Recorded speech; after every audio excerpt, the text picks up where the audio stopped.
यिर्मयाह अध्याय 19 टूटी सुराही का उदाहरण। यहोवा ने यूं कहा, तू जाकर कुम्हार से मिट्टी की बनाई और सुराही मोल ले, और प्रजा के कुछ पुरनियों में से और याजकों में से भी कुछ प्राचीनों को साथ लेकर हित्तियों की तराई की ओर उस फाटक के निकट चला जा जहाँ ठीकरे फेंक दिए जाते हैं, और जो वचन मैं कहूँ उसे वहाँ प्रचार कर।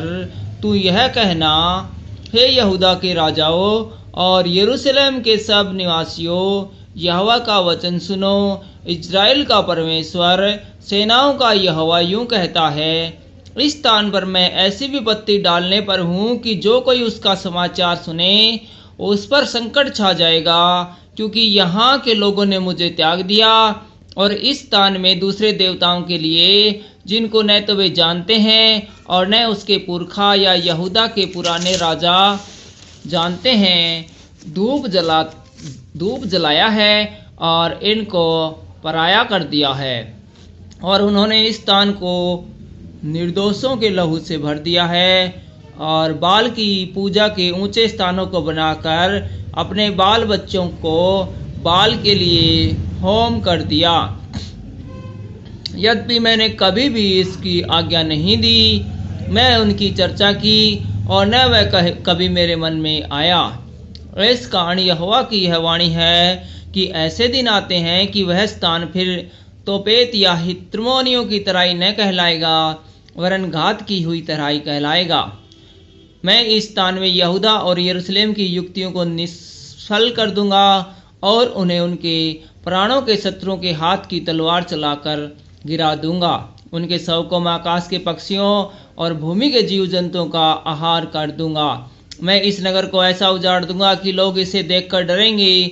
जो कोई इसके पास से होकर जाए वह इसकी सब विपत्तियों के कारण चकित होगा और घबराएगा और घिर जाने और उस खेती के समय जिसमें उसके प्राण के शत्रु उन्हें डाल देंगे, मैं उनके बेटे बेटियों का मांस उन्हें खिलाऊंगा और एक दूसरे का भी मांस खिलाऊंगा।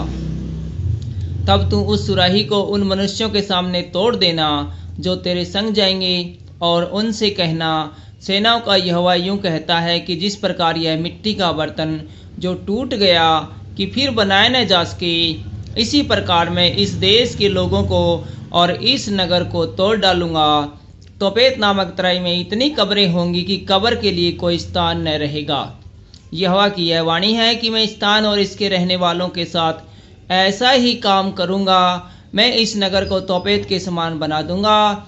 यरूशलेम के घर और यहूदा के राजाओं के भवन, जिनकी छतों पर आकाश की सारी सेना के लिए धूप जलाया गया और अन्य देवताओं के लिए तपावन दिया गया है, वे सब तोपेत के समान अशुद्ध हो जाएंगे।